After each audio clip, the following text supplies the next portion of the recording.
Endorsement from Rahul Gandhi still, who was missing from the briefing.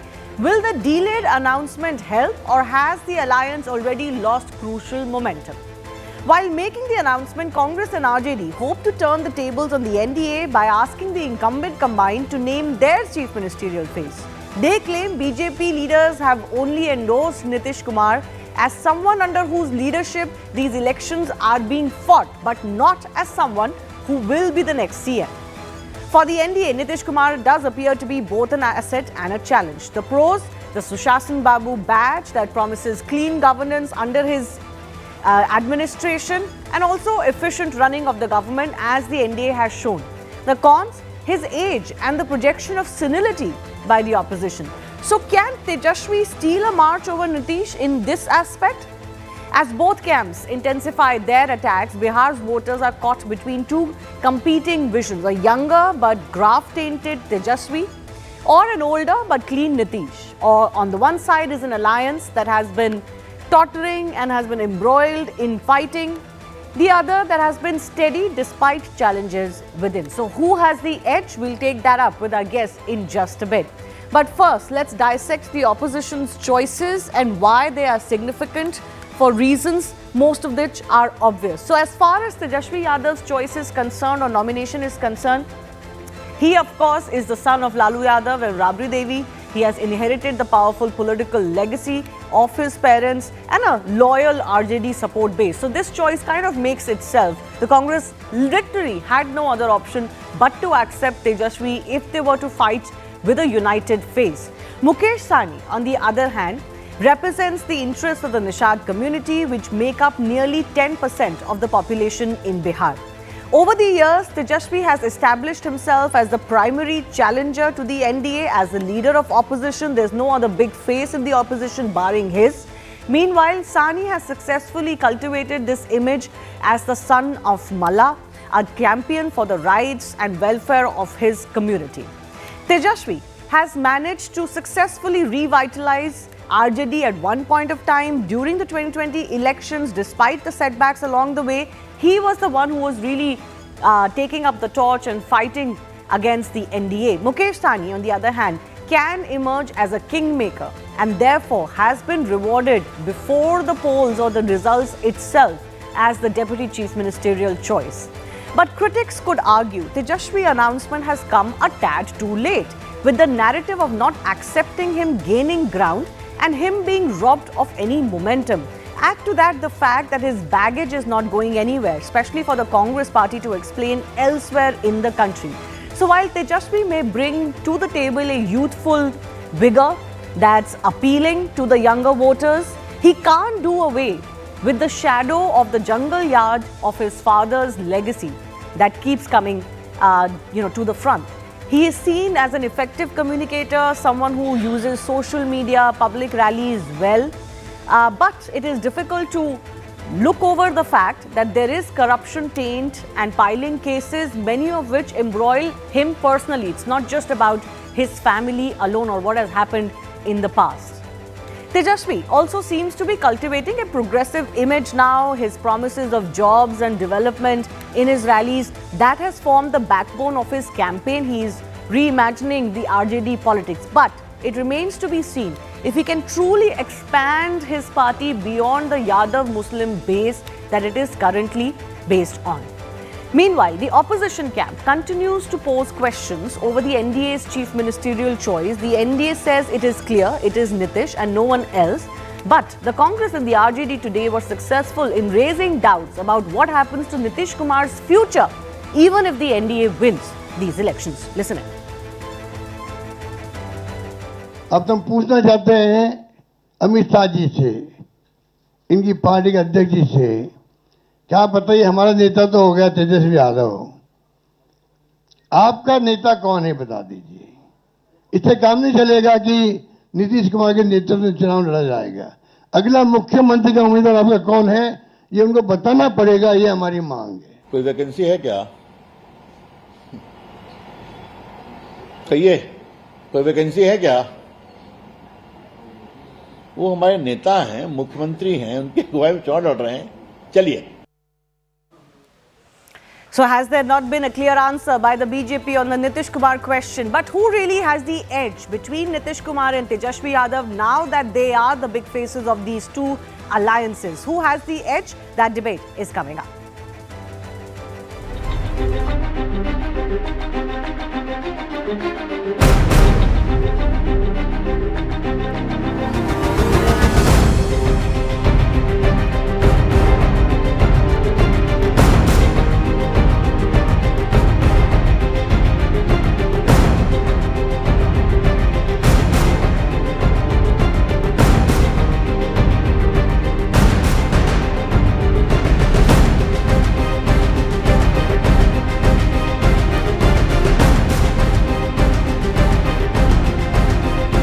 यही अराजकता का प्रतीक है। गुंडागर्दी करके बेटा को सीएम फेस बनवा रहे। ये स्पष्ट दिखलाता है कि लालू जी को सिर्फ और सिर्फ अपने परिवार के लोगों को ही सीएम फेस बनाना है।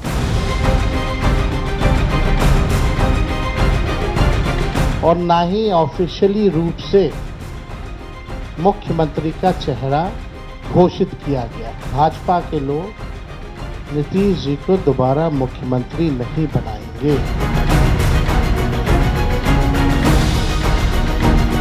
नीतीश कुमार जी गठबंधन का नेतृत्व करते हैं, संख्या कम हो या ज़्यादा हो वो मुख्यमंत्री बनते हैं।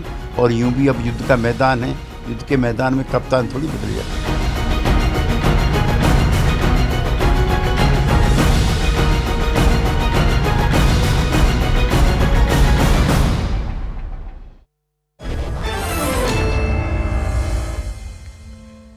I want to go across to our guests joining us. Manish Bariyar is spokesperson of Bihar BJP, Sujata Paul from the Congress Party, Harsh Dahiya, political analyst, and Rashid Kidwai, senior journalist, also with us. Sujata Paul, I begin with you. The announcement has finally come, but as the BJP is saying, you know, you've kind of cut Tejashwi Yadav to size. You have robbed him of the opportunity of having any momentum by delaying and dilly-dallying on this announcement that was obvious to begin with. And even now, how will you convince your voter base that you've truly accepted him as the Chief Minister's face?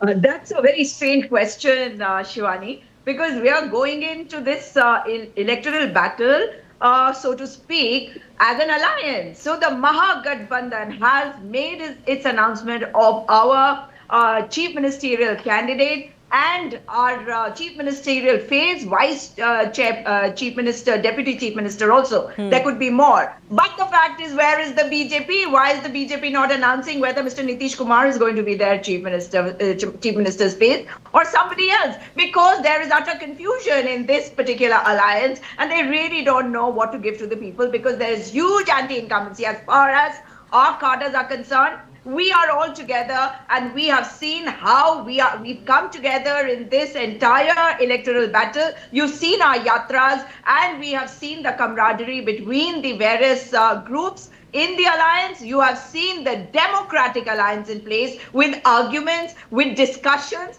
and questions on us by the BJP, which has not been able to get its act together. Okay. Because don't forget, in the last election also, it was 37% around which the vote share was as far as both the alliances are concerned. And RJD definitely got more seats than the BJP last time also. We didn't perform as well, No. but this time we are raring to go. No, but I ask you this again before I go to our other guests. And your question about Nitish Kumar, I think it's a fair question to ask.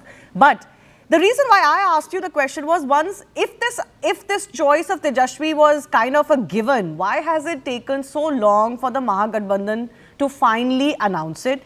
You're talking about camaraderie. We haven't seen Rahul Gandhi and Tejashwi Yadav share a stage since their voter adhikar rally, which was weeks ago. Even today, there is no endorsement by Rahul Gandhi. I'm not saying, Tejashwi needs this endorsement, but you have your big faces of the party talk about your chief ministerial face, right? That's how you create a buzz. Not only was he missing from the press conference, there hasn't been a word from him. See how important Rahul Gandhi is. I wish your message reaches Rahul Gandhi because Rahul Gandhi is who you want on your screens. And I'm so happy about that. Thank you so much for saying that. But he is the big face of your party. He is the biggest face of your party. He's leading your national campaigns. And that is why I'm so happy and I'm thanking you for it. But the fact of the matter is, we are a democratic party and we have different leaders who will be performing their jobs. As far as the camaraderie is concerned, of course there is camaraderie. And what you see is probably part of a strategy. And strategies are not discussed in the open. Strategies happen inside closed rooms. And that is why the questions being raised on the alliance are also welcome, because that is how we were in the newsrooms also. Otherwise, we would have been sidelined. But look at Mr. Samrat Chaudhary. I just saw him. He should talk about his father. Wasn't he a very, very great leader from Bihar? So when we talk about the NDA alliance, they are totally in tatters. The public is really looking forward to having a new government in place, and soon there will be change, and the Mahagathbandhan government with Tejashwi Yadav as the chief minister will be there. And I am the Congress party spokesperson, and I'm saying it and putting it on record that we are here supporting him openly. So I have come here to represent my leader, Rahul Gandhi. Okay. You did answer about the delay in the announcement. If this was a foregone conclusion, there literally wasn't anybody else. Strategy. Okay. Strategy in the delayed announcement. Okay, Manish Parayar, this is strategy that they want to be, let's say, in the news, picking up the momentum towards the fag end and not lose out all the momentum already by the time you come into the polls. So namaskar to you and my co-panelist and all the viewers. आज चित्रगुप्त पूजा है और भाई Dooj also, तो जितने भी आपके viewers हैं सबको नमस्कार और मेरी तरफ से शुभकामनाएं भी. सो I would say Sujata ji, whatever she spoke, very good English. I am really happy that she is so happy, but very delusional. And this is not something which is uncommon from Congress party. Congress party doesn't have a base in Bihar. Now, RJD knew. So they browbeated Congress party to ensure that somebody, who is a convicted criminal as the head of the party and his next generation, again, which is not so surprising. That's Nepo generation is there in Congress also, and so is in RJD. So, both of them are together, but they browbeated Congress to ensure that, Tejashwi is going to be the CM face. So that is the status of Congress party. Rahul Gandhi's face was also not there in that press conference. His picture was not there. That gives such a, we have two people out there, a senior journalist also. So ask them, what is the significance of Rahul Gandhi not being there on that, in that press What conference? is the significance according to you, before I bring in the others? According to me, they do not consider Rahul Gandhi as their leader at all.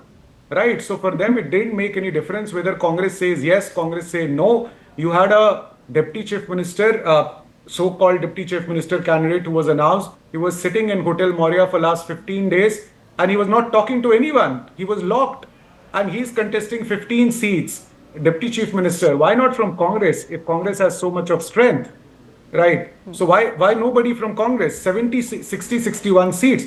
And ask Mrs. Sujata Paul that how many seats they are in contesting.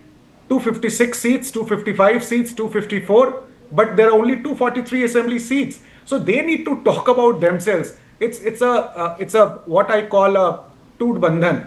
Toot bandhan. It's a toot bandhan. Okay. It was a press conference done in last moment just because they knew that they are losing this election big time. Okay. Right. India is going to sweep this election. So they had no option. All of them were losing. I'm sorry. All of them were losing together. So they thought, how do I really, kind of salvage this sinking ship? So, and nobody was happy out there. You can look at their faces. Is that the way Ghat Bandhan is done? Right? That is why we call it Ghat Bandhan. It is not a Gut Bandhan at all.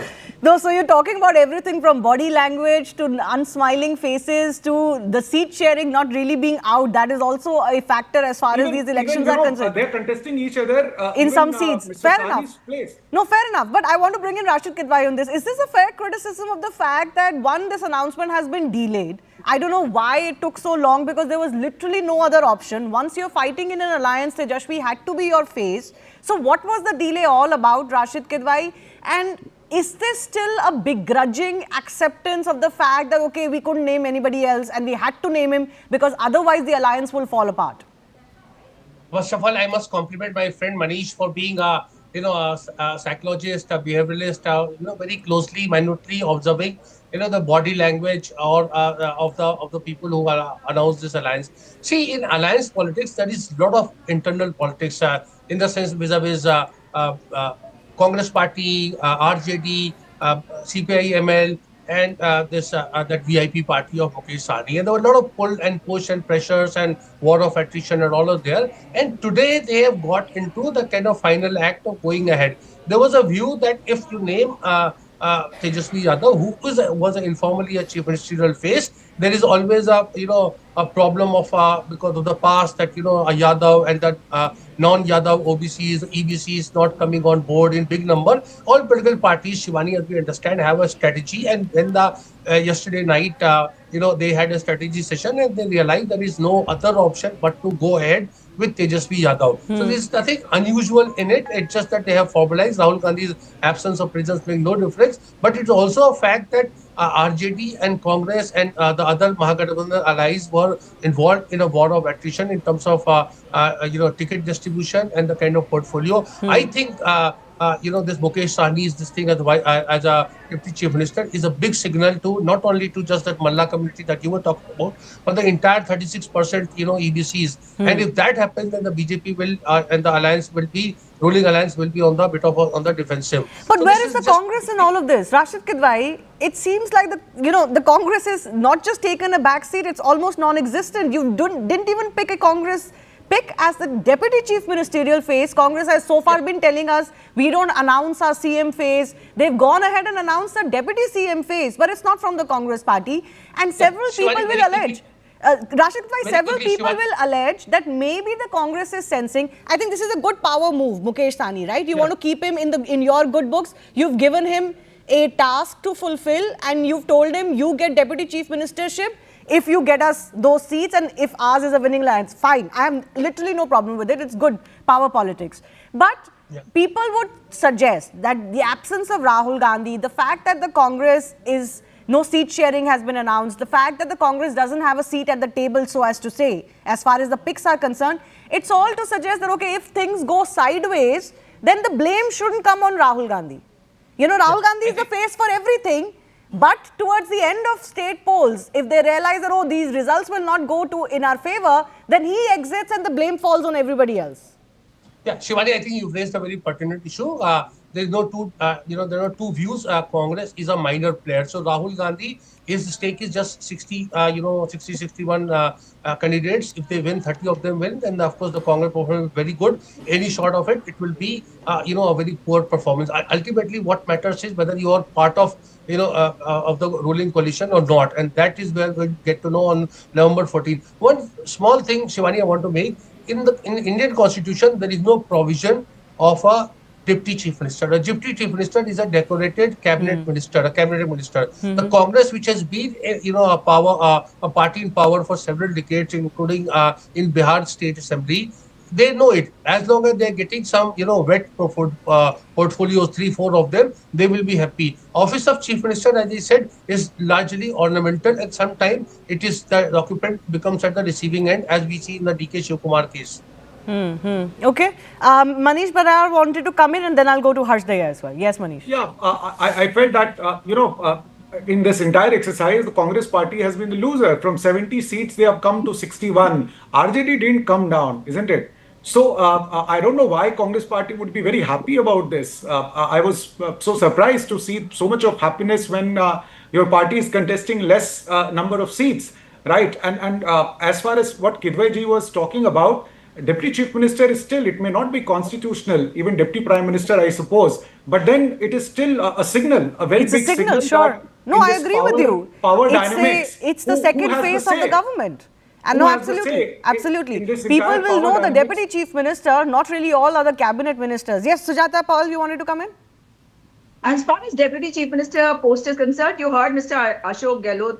He did say that there can be more Deputy Chief Ministers also later on. But tell me something, why is the BJP so worried about the Congress party? And RG का नाम जापो और nepo करो. मेरी हिंदी भी बहुत अच्छी है भाई साहब. और आप ये बताइए ना कि सम्राट चौधरी जो है वो क्या नहीं हो जाते इसी कैटेगरी में नेपो. क्योंकि उनके पिताजी जो हैं वो समता पार्टी के फाउंडर मेंबर थे। 1985 से वो लोकसभा में थे, तारापुर कॉन्स्टिट्यूएंसी से, भूल गए। लेकिन अब नया एक फंडा आया है, इसलिए आप जप रहे हैं ना। लेकिन डिल्यूजन कहां पे है? There is delusion in your faces because you are seeing that the Mahagathbandhan strategies are working very well. We have been in the news, and thank you very much. I'm saying thank you to you again for keeping us in the news and talking only about us. But will studio debates help alone? That you don't know what to do. So no, Sujata ji, interesting points that you're making. That you may pick some momentum towards the fag end, but will studio debates help alone, or is this about camaraderie and hitting the ground as well? We are not really seeing that. But Harsh Daya, we are on the ground. Okay. Our yatra has been happening. We've been on the ground for a long time. Okay. Not your biggest faces though. Harsh Daya, I want to bring you in here. There are two problems for the NDA. One is this constant attack by the opposition that, you know, Nitish Kumar is already senile. He's not really functioning. He doesn't have it in him to be a fully functional, able chief minister. And the fact that today they've opened this front that actually the BJP is not endorsing him as their next chief ministerial face either. There is a problem here. It's not like he's been endorsed fully. Shivani, first of all, happy Bhai Dooj to all the viewers and especially to my elder sister Sujata Paul ji. So good to see her after so long. And you know, coming to your question, I guess BJP has made it very clear that there is no vacancy in the NDA government. That's not the same as announcing him as the next chief minister. I'm sorry. But people know who's going to be the next chief minister. There is no doubt about that. And you know, there was doubt in you know, Mahagathbandhan, and I'm glad they have cleared it. And now they are racing to the bottom कि कौन ज़्यादा बड़ा poster boy बनेगा कि जिसने schooling नहीं कर रखी proper, college तो छोड़िए.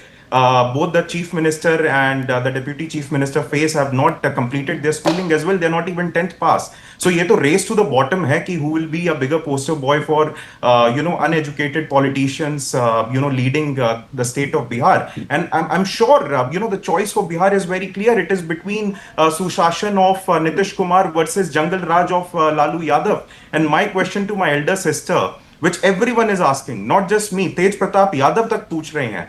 Tej Pratap Yadav is from Lalu Yadav's family and he's very close to Rahul Gandhi's family as well. Tej Pratap Yadav in his recent interview said कि Rahul Gandhi is missing from campaigning in Bihar because he's enjoying his vacations in Colombia, and he raised a question that he's supposedly visiting some of his family members in Colombia. So the nation wants to know who these family members are. I'm not saying this. Tej Pratap Yadav is saying this. The nation wants to know कि हमारे जो इतने मास leader हैं राहुल गांधी जी, उनकी Colombia में वो क्यों जाते हैं, वो किसको विजिट करते हैं, क्या उनकी ऑब्लिगेशंस है कोलंबिया में कि वो बार-बार वहां पे ट्रिप लेते रहते हैं, because you know he's missing okay. from campaign. I'm not sure I want to discuss his Colombia trip, but the issue of Rahul Gandhi missing on ground. No, the issue of Rahul Gandhi missing on ground is a fair one. I'll allow Sujata Paul to come in here one more time, ma'am. A minute to you before I get to my final questions. There is a problem if your biggest faces are not assigned or are not aligned with the campaign, right? It's one or two rallies at the end is not going to cut it. The task involves your biggest faces. Like, look at the BJP. They don't shy away from pulling in their chief ministers from other states, if that's what it takes. Why not the Congress party? Is it because you're already preparing ground for the fact that, oh, this election or this result has nothing to do with Rahul Gandhi? So don't blame him if you don't win. I don't know where this is coming from, but have you noticed most of your program has gone into criticizing Rahul Gandhi by your panelists and questions on him, whereas the actual question was about the announcement of the chief minister face and the deputy chief minister face. So again, I'll say that I do understand that our strategies are working. We are in the news. As far as Rahul Gandhi ji is concerned, he has been part of every part of the strategy that we are working out, that we have worked out, and that is why he was there in the yatra. And of course, like I said earlier, this is a democratic party, and every leader has their own role to play. Of course, with Rahul Gandhi ji, you know, and Kharge ji's role also there. Now, when Ashok Gehlot ji went there, you should be questioning Ashok Gehlot ji and what the strategy was there. But nobody has questioned that. No, it's not about questioning Ashok Gehlot's presence. Ashok Gehlot has a role to play, but is he your star campaigner, or is Rahul Gandhi going to be your star campaigner? He is also a star campaigner. Who said everybody has a star campaigners list? You know, in the BJP list, their star campaigner list did not have the chief minister of Uttarakhand, but Uttarakhand chief minister went to Bihar to for some sabha. So the fact is, Rahul Gandhi ji will be there. You will see all our tall leaders, and as far as our rallies are concerned, you will see many leaders over there. You will see Priyanka Gandhi also. Yes, others. I was going to ask about Priyanka Gandhi too. She is in active politics now. But Manish Pariyar, I want to ask you this, please. On the issue of Nitish Kumar, there is clearly some level of unsaidness, uncertainty, right? It may not be quite like what the situation was in Maharashtra, which Tejashwi and Ashok Gehlot tried to point out to. I think Maharashtra's situation was completely different when Shinde became CM and then when Fadnavis became CM again. But there seems to be something being left unsaid about whether Nitish will continue to be the chief minister. Before I answer that question, I would like to say two more things, and then I will come back to your question. Vote chori, became a trending word from Congress, not from the people of Bihar. It was not even a issue. Now I see that Congress की seat चोरी हो गई. So पहले तो उनको अपनी seat बचानी थी, सीट तो बचा नहीं पाए वो. That is something which was so important for them to be in the race. But having said that, last time if you see, JDU had around 43-45 seats. We had more number of seats, and still the Prime Minister said that he is the person who is the right person. He has the right vision and experience and the heft, and most importantly the honesty which is required to be the leader. That kind of a person is there.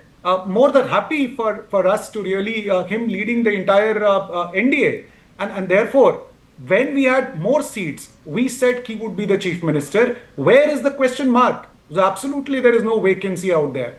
One more thing I would like to say. In last 5 years, in fact, in last 10 years, the Prime Minister of this country has come 54 times to Bihar. Please ask Sujata ji, how many times Rahul Gandhi has come to Bihar? He has not even done one sabha now in last so many days. And Prime Minister is there tomorrow. Amit Shah ji came twice. In fact, he's still there in Bihar. Prime Minister is there tomorrow. JP Nadda ji is there today also. None of the Congress people are there. That shows that Bihar is not important for them. And maybe Biharis, they understand that Congress is not important. And that is why I keep saying Congress is not even an issue in Bihar. Congress not an issue, but will Tejashwi's face be an issue? That debate will continue. I do thank our guests for joining us. Rashid Kitwai continues with us for our second debate as well, which is on the ongoing debate over the Chief Minister's post in Karnataka now. That has taken a sharp political turn, exposing the growing undercurrents within the ruling Congress. This after Chief Minister's son himself opened up a third front in the ongoing Siddaramaiah versus DK Shivkumar tussle. And here's how it all played out. Both the remark and the clarification came within a span of less than 24 hours. So first, Yatindra Siddaramaiah claimed that Satish Jarkioli can take over as the Chief Minister's responsibility after his father. But he made a quick U-turn. He later clarified that he wasn't talking about referring to changing the Chief Minister, but about taking over the baton from his father. So earlier he had claimed that his father is at the fag end of his political career and therefore somebody needs to take over. Later, he clarified that he was referring to Siddaramaiah's decision to not contest elections after 2028. He had said that Jarkioli is the right one to take the mantle ahead, naming him specifically. But later, he said he simply means that someone who believes in the party's ideology must lead. This remark, though, has come as the latest twist in the entire power tussle that has been going on for quite some time between the top two of the Congress party. So it started earlier this year when the debate over rotational chief minister reignited. DK Shivkumar's camp began lobbying for him. Siddaramaiah's camp kept harping on a full 5-year term. What followed was public lobbying by both camps that led to the High Command in Delhi issuing a gag order. Tensions continued. Not only was the state unit visibly split, with back-to-back meetings in the national capital and Bengaluru also taking place, it was clear that all is not well. And now, despite the gag orders, leaders continue to make statements. They're not refraining from making statements about who will be the next person after Siddaramaiah, whether there will be a chief minister rotation or who takes over from him. All of this could end up hurting the party's image. So now that Sidda's son has also jumped into the fray, does it mean that there's clearly no end to the power tussle despite the diktats from the Congress High Command?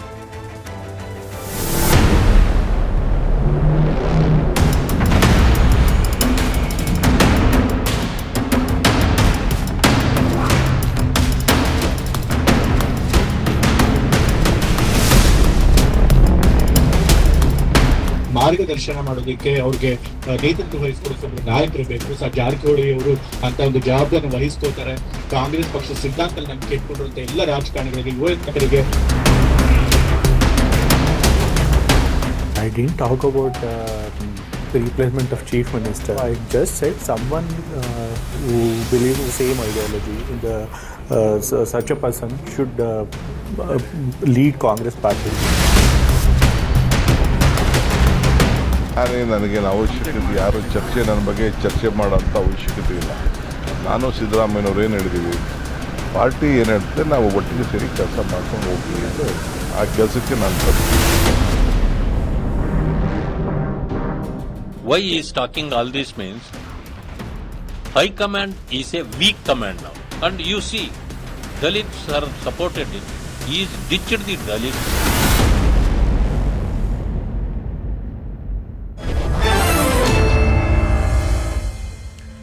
Senior journalist Rashid Kidwai continues to be with us. Kapil Madan, political analyst, leans towards the Congress party, and GS Prashant, spokesperson, Karnataka BJP, also with us. But Rashid Kidwai, I will begin with you.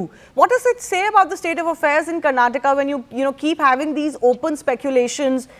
Now a new name has been thrown in of Satish Jarkioli, not just the fight between the two tall leaders of the Congress party. Clearly, all is not well. Yes, Shivani, I think the real problem is when Chief Minister Siddaramaiah was made Chief Minister almost 2.5 years ago. That time, DK Shivkumar group kept saying that there is a sort of tacit understanding that Mr. Siddaramaiah will have first 2.5 years and then DK will take over. And this perception insists it's there very much. And now what we are seeing is a fallout of that. Shivani, I just want to very quickly take you back to Rajasthan, where Ashok Gehlot was Chief Minister and Sachin Pilot was the Deputy Chief Minister.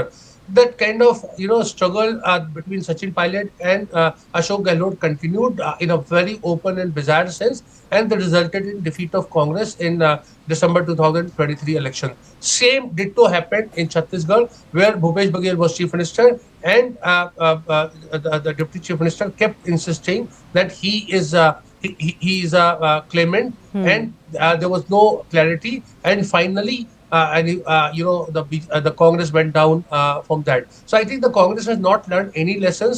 I think in Karnataka they must clarify their problem is different, because Rahul Gandhi talking so much about backward classes and Dalits, etc. It is very difficult now. The Chief Minister they have is all upper caste. So if they remove Siddaramaiah and bring DK, then I think it would going to run contrary to what Rahul Gandhi has been saying, that jiski jitni sankhya utni bhagidari. So these are the kind of political problems are there, but a solution has to be there. Otherwise, it will take a very ugly and bizarre turn from the Congress perspective.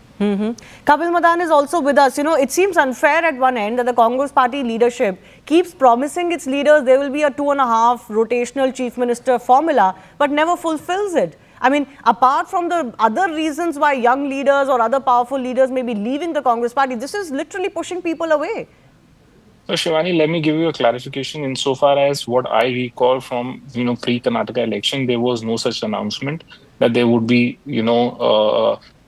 different. I mean, they will shift CM after a particular period of time. There is no public announcement. At least I have not seen any such announcement. If you are aware, I am happy to be corrected, but I am quite confident there was no such kind of a statement. So that's point number one.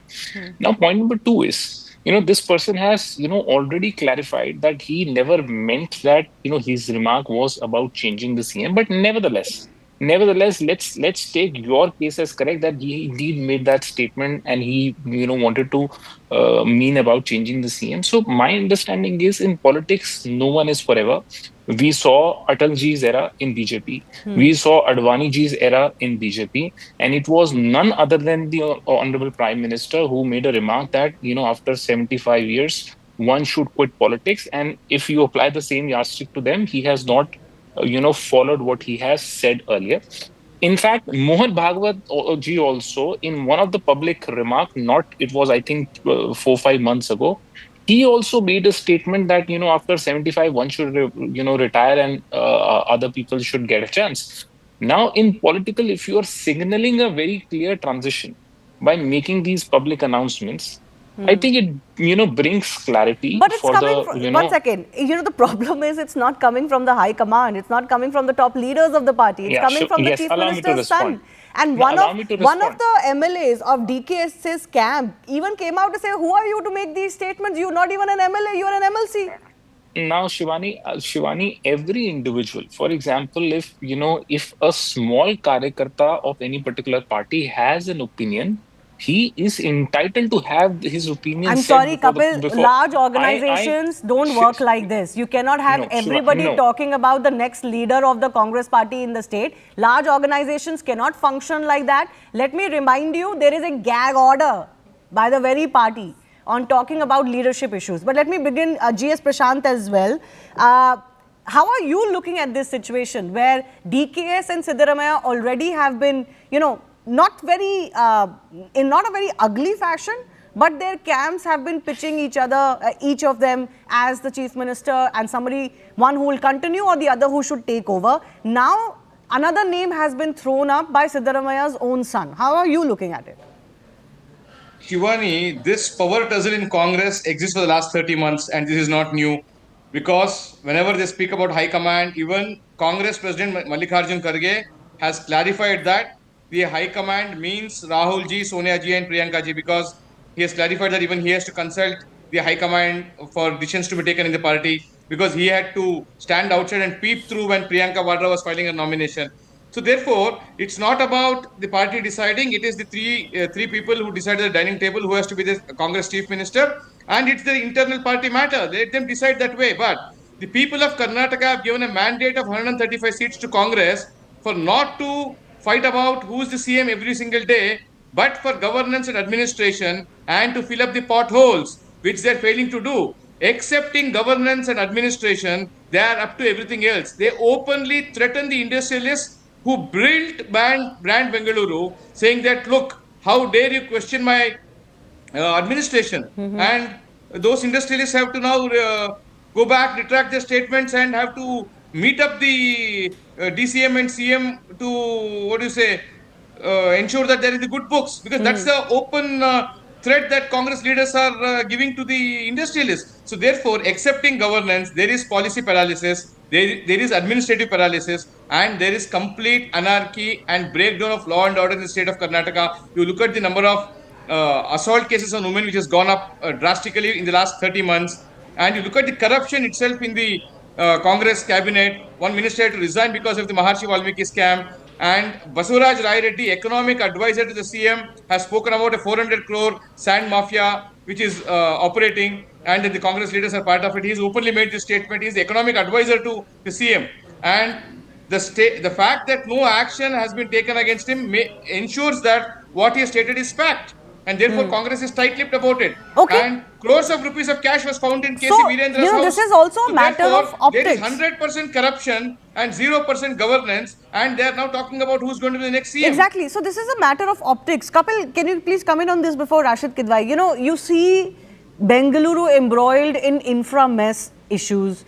You see the ministers being more, ministers and even senior leaders of the Congress party being more keen to shut up any voices, even of industrialists who have lent so much to the city of Bengaluru. If it wasn't enough that there's a fight going on between the top two, now there is an added twist to it. I mean, the public will be wondering what is going on. I mean, this is not what you elect a government for, right? First of all, there should be clarity. I like how you said there was no public announcement of 2.5 years chief minister. Fine, that public announcement was not there, but your own leaders believed the word that was given to them in meetings. Now, Shivani, let me first respond to our good friend, from the BJP. He has talked about, various corruption issues. So let me tell you, if he knows the, international corruption index, we have, our graph have, fallen down, and which signifies that, the corruption perception in our country has increased. And let me give you, he's, given some random, names, etc., without there being any kind of a verification. But let me tell you and remind Mr. Hold on. It is not random names. Hold on, sir. Speak no, on your turn. Let's be civil. I understand your anxiety. Sir, I understand your anxiety. It is not a random name. Sir, I understand your anxiety. Not a random name. I understand. Each name I pointed out has a basis. So are you aware? So what we have happens? evidence. now what happens? So, when Mr. Praful Patel was in the opposition, he was facing an ED issue. We know once he, crossed the line and he went to the BJP, BJP spokesman will clarify and he will go all lengths to defend that, Mr. Praful Patel was, Okay. No, Kapil, not let's facing come a to the charge. issue. Hold One on, second. hold on. No, I'm not talking about he that talked about corruption issue. No, No, the he corrupt. no. How can corruption be different? On the That issue corruption, of this corruption- Karnataka. One second, No, I'll tell you I'm why. sorry. I No, think I what am we're sorry. focusing. One I am second. sorry, Shivani. Kapil, No, Kapil, I one think- second. I think One it's- second. It's unfair. No, No, absolutely Kapil, it's we are unfair. focusing on the issue of no. corruption in Karnataka. The BJP so you will- government. so- One second, no. please let me come in. One second. The BJP government in Karnataka lost, right? They had corruption charges against them. The Congress won on the back of that corruption allegation against the BJP government. I don't think we can keep that aside from the fact that now when the Congress was chosen, people expected different or better, because the party that had the corruption taint in Karnataka already lost the election, right? They suffered. So Now when the new government was made, you expected they will solve the road infra issue, the issue of traffic, the issue of development, all the issues that are coming up. But what we hear from ministers is that even God can't solve the garbage mess, that they shut down industrialists if they talk about what is happening to infrastructure, while they are embroiled in these internal power machinations. I think that is the focus here. What is the focus of the Karnataka government? I think let me tell you, Shivani, once again, I think your focus is too narrow. If you look at our promises made by the Honorable Prime Minister, he promised about 2 crores job. Can you please confirm whether 2 crores job was actually given or not? He promised about doubling the farmers' income in 2022. Can you confirm on the TV channel whether farmers' income was doubled or not? He promised about bullet trains, smart cities. So is that the defense for the Karnataka government not working? No, that's not a defense. I am saying BJP takes the higher moral ground, but they failed to deliver on what they actually promised. We've seen about for 2.5 the years people of Karnataka, what is Congress important? That the chief minister and the deputy chief minister are fighting for their positions, or are they working? No, I think again it's a narration, it's a twist that media deliberately tries to spin, that there is some sort of a speculation, rift, fight, etc.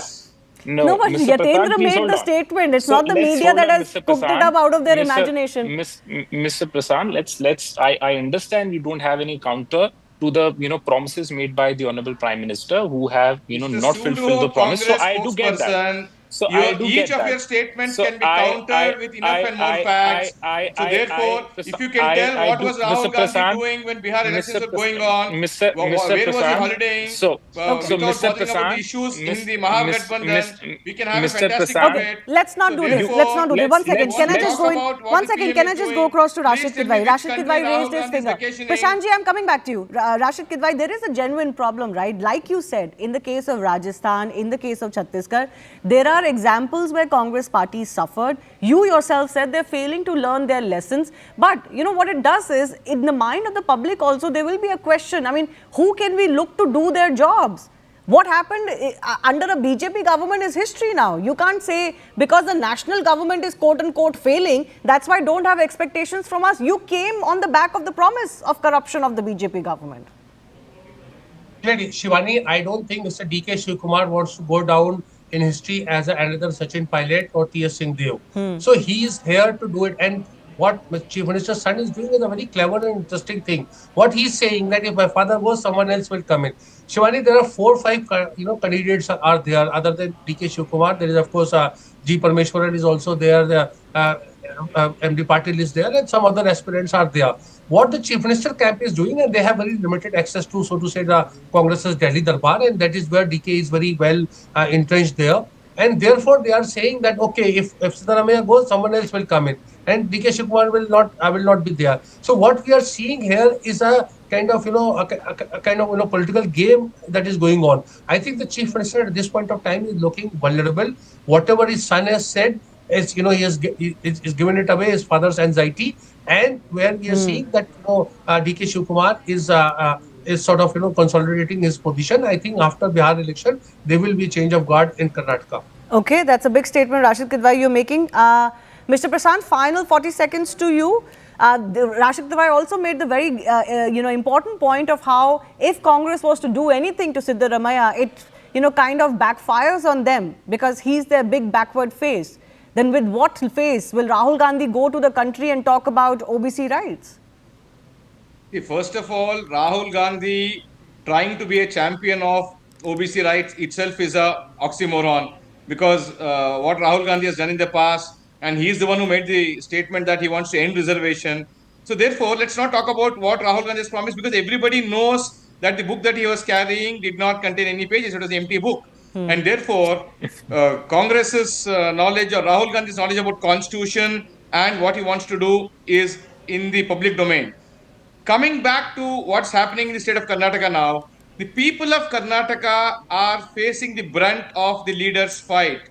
You have given them 135 seats, but they don't fill up a single pothole. They fight for the chair. And look at the CM's son. It's anyway, dynasty politics runs high in Congress. So therefore, the CM's son now makes a statement saying who will be his father's successor. Yeah, so strange times as far as the Congress party. So how can he make that? On what basis that the CM's son can make? Yeah, and all of this is happening despite a gag order by the High Command. So clearly, it's not working. They're not listening, or something is clearly afoot as far as Karnataka is concerned. We'll wait and see. I do thank our guests for joining us. Time for a very short break, but we have something special lined up for you after it. Stay with us.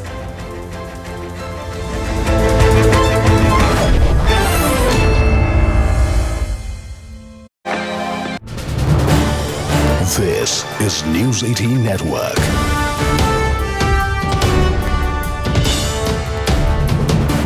India's largest news network. Pakistan or the DLP, Pakistan Prime Minister Shahbaz Sharif will chair Federal Cabinet meeting to discuss the same. Pakistan Federal Cabinet will be discussing key issues, which also includes a ban on TLP, on Pak-Afghan ceasefire discussions likely expected, Afghan refugees repatriation and overall security situation in the country. Because do remember, overall the situation remains tense still. Sources also adding that the federal government is adopting hard state policy against extremist religious groups. And Pakistan Defence Minister will be briefing the federal cabinet on the Pakistan-Afghanistan ceasefire as well. Immediate agreement in Doha last week. All of that on the agenda. The federal cabinet will then discuss the new Afghan policy, which Pakistan drafted after Afghan Taliban foreign minister's India visit. Going across to Akanksha Swaroop, who joins us with more details. Akanksha, we've seen the kind of protests that have been staged by the TLP in the recent past and the crackdown that's come in from the top in Pakistan against the same. But tell us a little bit about what all could be discussed through the meeting. We've broadly laid out for our viewers the key issues that are going to be put on the table, but what's expected as a result of this? Right. Krithvi, in inputs that have been shared by Securities Editor Manoj Gupta, what we are learning is that the Federal Cabinet will also be approving the terms of reference for the next round of Pakistan-Afghan ceasefire talks that are all set to take place on 25th of October in Istanbul. And remember, Turkey is playing a very critical role, as is Qatar. And if you are to talk about the overall priority of this federal cabinet meeting, it is going to be with regards to the recent conflict that happened across the Durand line between Afghanistan and Pakistan. The big question that everybody is asking right now across the globe, not just in Afghanistan and Pakistan or India, is that for how long will this ceasefire hold? It's a very fragile ceasefire. So the federal cabinet will also be discussing the new Afghan policy, which Pakistan drafted after Afghan Taliban foreign minister visit. Remember, Amir Khan Muttaqi was in India, and that has really ruffled feathers within the Pakistan deep state and the Pak establishment. The recent Durand line conflict has rattled Pakistan significantly. The Pakistan Defence Minister Khwaja Asif is all set to brief the federal cabinet on the ceasefire with regards to the immediate agreement that was struck upon last week in Doha. And they are adopting a hard state policy against extremist religious group that, of course, also refers to not just TLP, but also the TTP. But a key decision to ban a religious party like Tehreek-e-Labbaik is also likely to be discussed, and it's likely to take place also, is what top sources have told CNN News 18 and Manoj Gupta, as you also shared, the Pakistan federal government will be receiving the Punjab provincial government's proposal and the recommendations to ban Tehreek-e-Labbaik Pakistan Party. But remember, this federal cabinet meet is also to discuss the overall situation in the country. They are violently cracking down on the Afghan refugees as we speak within Pakistan. And as has already been indicated by the Defence Minister of Pakistan, Khwaja Asif, that the relations between Afghanistan and Pakistan no longer remain the same. Henceforth, they are packing up thousands and thousands of Afghan refugees and repatriating them. In fact, many of them were residing in various bastis as far as the Sindh province is concerned since the 1980s. And so they are all being sent back. That is also going to be one topic of discussion. But Pakistan is going through this internal security tussle, whether it is from the Durand Line as far as Afghanistan is concerned. Look what's happening in Pakistan-occupied Kashmir. There is bound to be a parliamentary sort of intervention taking place in the days ahead as far as the POK government change is concerned. They are already battling insurgency at the hands of the Baloch. So a host of issues over there and also indicating an internal security lapse and failures by the Pakistan army under Asim Munir. Okay, many thanks, Akanksha, for joining us with all those details. Do want to take in an expert take on this. KP Fabian joins us for more. He's a former diplomat, so he's going to come in and tell us what he makes of the ongoing situation. Pakistan on the boil still, Mr. Fabian. Good morning. Thank you for taking out the time. Sir, what are your thoughts on how Pakistan is tackling with some of these challenges? The TLP protests that have been ongoing, remember there's a tight crackdown we've witnessed, but the situation is not entirely normal. Also, we're learning the Pakistan Federal Cabinet could discuss other issues like the Pakistan-Afghanistan ceasefire, the new Afghan policy, and also the approval. They're looking at approving the terms of references for next round of Pak-Afghanistan ceasefire talks in Istanbul. Your thoughts, sir? How do you think, how effectively or ineffectively is Pakistan looking at this multi-pronged challenge, staring at it? Thank you. Well,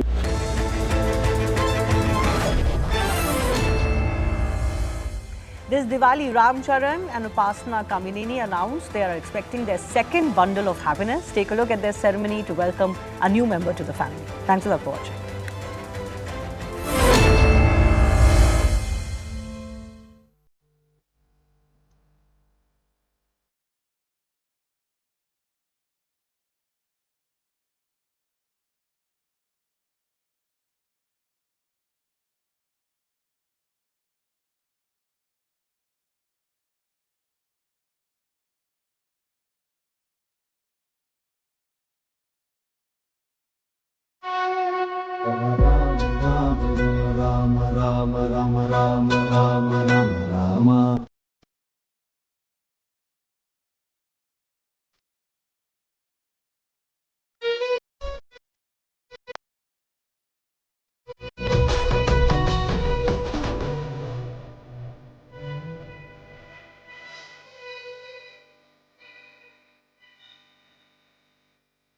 Co-powered by. This is News 18 Network.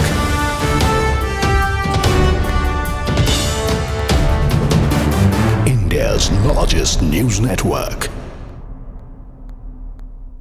Pakistan or the DLP, Pakistan Prime Minister Shahbaz Sharif will chair Federal Cabinet meeting to discuss the same. Pakistan Federal Cabinet will be discussing key issues, which also includes a ban on TLP, on Pak-Afghan ceasefire discussions likely expected, Afghan refugees repatriation and overall security situation in the country. Because do remember, overall the situation remains tense still. Sources also adding that the federal government is adopting hard state policy against extremist religious groups.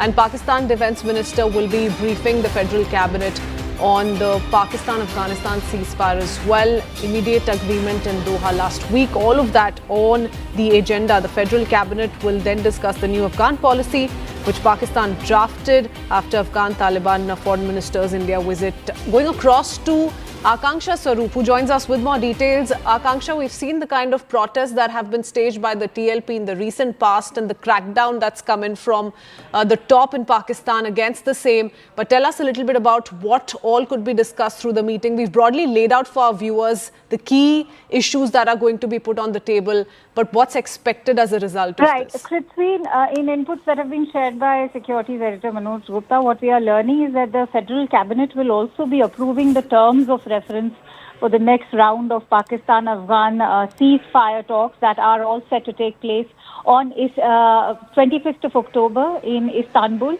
And remember, Turkey is playing a very critical role, as is Qatar. And if you are to talk about the overall priority of this Federal Cabinet meeting, it is going to be with regards to the recent conflict that happened across the Durand line between Afghanistan and Pakistan. The big question that everybody is asking right now across the globe, not just in Afghanistan and Pakistan or India, is that for how long will this ceasefire hold? It's a very fragile ceasefire. So the Federal Cabinet will also be discussing the new Afghan policy, which Pakistan drafted after Afghan Taliban Foreign Minister visit. Remember, Amir Khan Muttaqi was in India, and that has really ruffled feathers within the Pakistan deep state and the Pak establishment. The recent Durand line conflict has rattled Pakistan significantly. The Pakistan Defence Minister Khwaja Asif is all set to brief the Federal Cabinet on the ceasefire with regards to the immediate agreement that was struck upon last week in Doha. And they are adopting a hard state policy against extremist religious group that, of course, also refers to not just TLP but also the TTP. But a key decision to ban religious party like Tehreek-e-Labbaik is also likely to be discussed, and it's likely to take place also, is what top sources have told CNN News 18 and Manoj Gupta. As you also shared, the Pakistan federal government will be receiving the Punjab provincial government's proposal and the recommendations to ban Tehreek-e-Labbaik Pakistan Party. But remember, this federal cabinet meet is also to discuss the overall situation in the country. They are violently cracking down on the Afghan refugees as we speak within Pakistan. And as has already been indicated by the Defence Minister of Pakistan, Khwaja Asif, that the relations between Afghanistan and Pakistan no longer remain the same. Henceforth, they are packing up thousands and thousands of Afghan refugees and repatriating them. In fact, many of them were residing in various bastis as far as the Sindh province is concerned since the 1980s. And so they are all being sent back. That is also going to be one topic of discussion. But Pakistan is going through this internal security tussle, whether it is from the Durand line as far as Afghanistan is concerned. Look what's happening in Pakistan-occupied Kashmir. There is bound to be a parliamentary sort of intervention taking place in the days ahead as far as the POK government change is concerned. They are already battling insurgency at the hands of the Baloch. So a host of issues over there and also indicating an internal security lapse and failures by the Pakistan army under Asim Munir. Okay, many thanks, Akanksha, for joining us with all those details. Do want to take in an expert take on this. KP Fabian joins us for more. He's a former diplomat, so he's going to come in and tell us what he makes of the ongoing situation. Pakistan on the boil still. Mr. Fabian, good morning. Thank you for taking out the time. Sir, what are your thoughts on how Pakistan is tackling with some of these challenges? The TLP protests that have been ongoing, remember, there's a tight crackdown we've witnessed, but the situation is not entirely normal. Also, we're learning the Pakistan Federal Cabinet could discuss other issues like the Pakistan-Afghanistan ceasefire, the new Afghan policy, and also the approval. They're looking at approving the terms of references for next round of Pak-Afghanistan ceasefire talks in Istanbul. Your thoughts, sir? How do you think, how effectively or ineffectively is Pakistan looking at this multi-pronged challenge, staring at it? Thank you. Well, one can say that Pakistan is not addressing the problems in the correct manner. For example, in the case of Pakistan Taliban, TTP is actually Pakistan Taliban, Taliban on Pakistan side. They may have some people on the other side also, but basically it is Pakistan Taliban, and then there is the Afghanistan Taliban, which is holding power in Kabul. And the Pakistan Taliban and the Afghanistan Taliban, they do work together, but one does not control the other. Now, the basic problem is that the Pakistan Taliban wanted Pakistan to restore the semi-autonomous.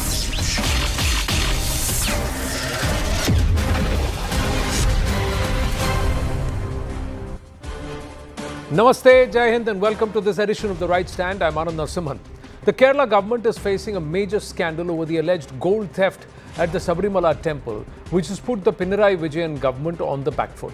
The Kerala High Court has widened the entire probe around Sabarimala and the loot, directing the special investigation team to uncover a possible larger conspiracy and examine the role of the Travancore Devasam board officials from the top down. And I'm quoting the court. The scandal revolves around the gold-clad copper plates of the Dwarpalaka idols at the Sabarimala temple. Now, they weighed 42.8 kilograms before the regilding process. They were sent to a Chennai firm for repair work but weighed only 38.25 kilograms upon their return. The missing gold of over 4.5 kilograms is worth 5 crore rupees. Two key arrests have been made. Unnikrishnan Potti, the sponsor entrusted with the plating work, has been accused of siphoning off temple gold during the 2019 plating.